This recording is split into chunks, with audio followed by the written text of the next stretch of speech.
Hey, this is the antisocial socialite back at it again. Thanks so much for tuning in. If you're new to the channel, you have not yet subscribed, what are you waiting for, darling? Hit that subscribe button, smash that notification bell, so when I get to running this mouth in this bitch, yes sir, you are in the loop. I hope everyone is having a good day. Salute to all of the regular viewers and likers and sharers and subscribers. Thanks so much for watching. You see the title, Simps, Tricks and Hoes Cannot Build This Community. This is a video I wanted to do, but you know there's always somebody doing stuff, stealing thoughts from my damn mind, damn it, forcing my hand. So it's kind of like, oh, I was going to do the video, I can't be able to do the video. Now someone's doing my video, how dare you? This is another thing that really winds me up about black YouTube, probably about all YouTube to be fair. You know, get enough people together and there's always going to be some conflict. At first everyone seems to be holding hands around the fire singing Kumbaya, then all of a sudden it's like, well, I don't agree with you on this and I don't agree with you on that, and it's like, oh, then the schism starts. Now I'm all for separation. I believe that, to be honest with you, you cannot build before you separate. You know, I don't have a problem to really bring Bible into it. You know, there's a verse of scripture where Jesus says, people think I come to bring peace. I don't come to bring peace, I come to bring a sword. And some people, they try to twist it and say, oh, well, what that means is Jesus was about war. No. Yes, a sword at the time was a weapon of war. It's also going to be a tool you're going to use to kill an animal. Maybe you need to protect yourself. It's something you're going to use maybe to kill an animal to eat. Yes, you're going to use it to fight. Maybe you need to use it to cut something like off your body, or, you know, I don't know, do some primitive type of surgery. But the baseline is, I'm going to divide. Okay, that's the premise or the principle that he's really saying. I'm going to bring conflict and I'm going to bring a divide, because once truth starts to get out, people start to decide where they're going to fall, on which side of the truth are they going to be on. Are they going to be for it, or are they going to fight against it? As more and more truth is coming out through the manosphere, people's opinions and values are really starting to be challenged. And whereas everybody's using the same language, but they don't really mean the same thing, as people are clarifying more and more what they believe, it's becoming very apparent that a lot of people are not really saying the same thing after all. Now, this is something that we kind of has been brewing for a little while. You know, we had a period where, you know, all the MGTOWs and the red pillars and the PUAs were always at odds. From I joined the manosphere, you know, or started to spy on the manosphere. Let me say it like that, because I don't know if you can really join if you're a female. You know, there was always a bit of there was tension between the PUAs and guys who were teaching game and guys who are MGTOW.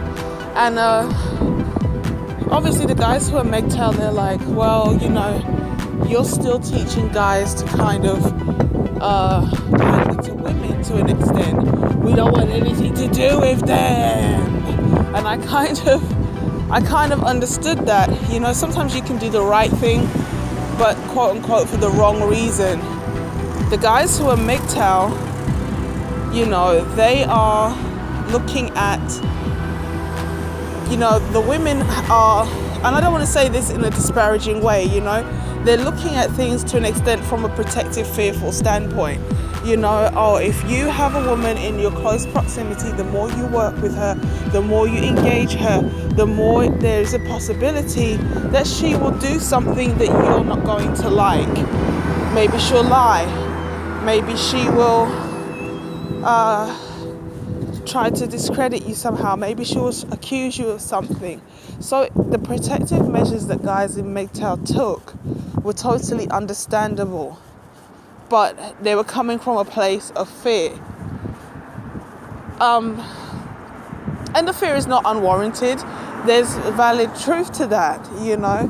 We can see now that with all this taking back of consent and, everything is some type of rape.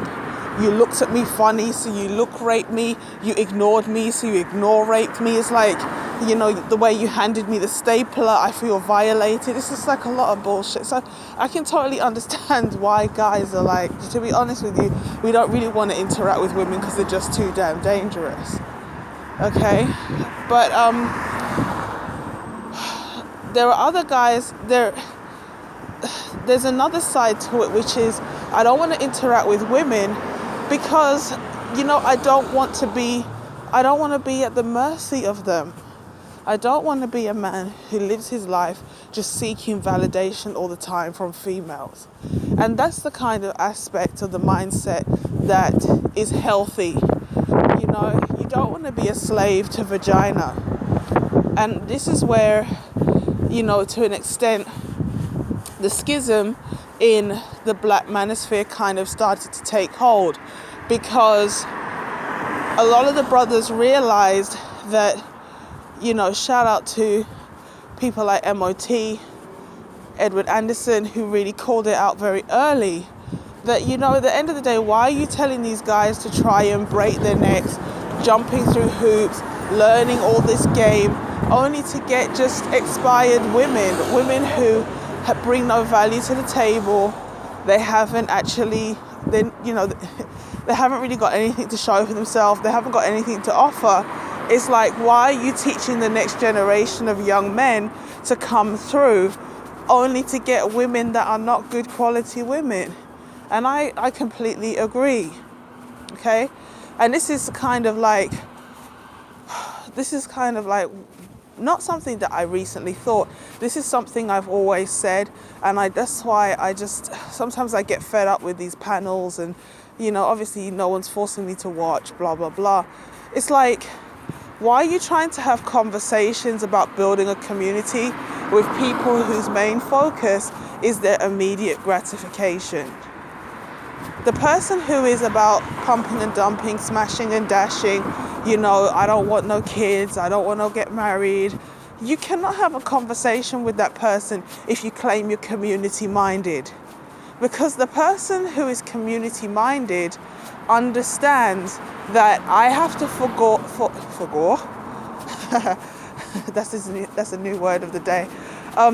They have to forgo some of their personal desires or their immediate gratification in order for the greater good of the community. The person who's about pump and dump, the person who's about, tricking and being a trick and freaking, and I'm not saying anything against guys who trick personally per se, but it's not about tricking. It's about the mentality of, I'm just gonna throw money at bitches and they're gonna drop their penny for me. It's like everything has just become like a big trade-off, and it's just too many games. It's too many games to the point where there's no trust, there's no friendship, there's no nothing. And then it's like we wonder why we can't build relationships. Well, we can't even have conversations or be friendly and cordial to each other. How are you going to build a functioning community when we can't even have functioning conversation? So I'm kind of glad that there's a breakdown and a separation even in Black YouTube between the brothers who actually are thinking and want to build versus the guys who just want to smash. Because the guys who promote the pump and dump, the guys who promote the, having a rotation of just females who are just lusting after them all the time, that doesn't help build the community. And at least some of them are honest enough to tell you, I don't give a damn about the community. But this simp culture where you have guys who don't want to make women responsible for their actions. You have these tricks who just be like, yeah, well, I'm just going to throw money and I'm going to do all kind of things. I'm going to pander to these women and give them what they want. I'm going to make my standard what they want so that I can feel like a big man because I get them to do for me what they already wanted to do. It's just I did it best, so they come to me for it. Because when you can't really say no to, when you can't say no to the woman because, oh shit, I nearly dropped the damn phone because this madman's asking me for money. These people. When you can't say no to something, that thing owns you. Just because you are doing certain things to get sex or whatever from a female doesn't mean to say you're a top guy. No, it's like she is using you for sexual favors and you feel like you're in control, but she's in control. It's like both and neither of you are in control. Because you're both trying to use each other more than you're getting used. So there isn't really any benefits. It's just like one big game and you've wasted a lot of time at the end and you haven't really got anything out of it. You know, maybe a baby. Do you know what I mean? So it's just ridiculous. So the guys who at least are honest enough to tell you, I don't care about building the community, at least you know you can X them out of any meaningful conversation, because everything that they bring to the table is actually going to be from the standpoint of, well, I get bitches, which is such a lame argument, because in this day and age, it's not hard to get females. It's not hard to get sex. It's not hard to get, you know, because there's so many. And we live in a society and a culture that actually validates that and endorses that kind of behavior. So they're going to increase in number by the sheer fact that it's now more socially accepted.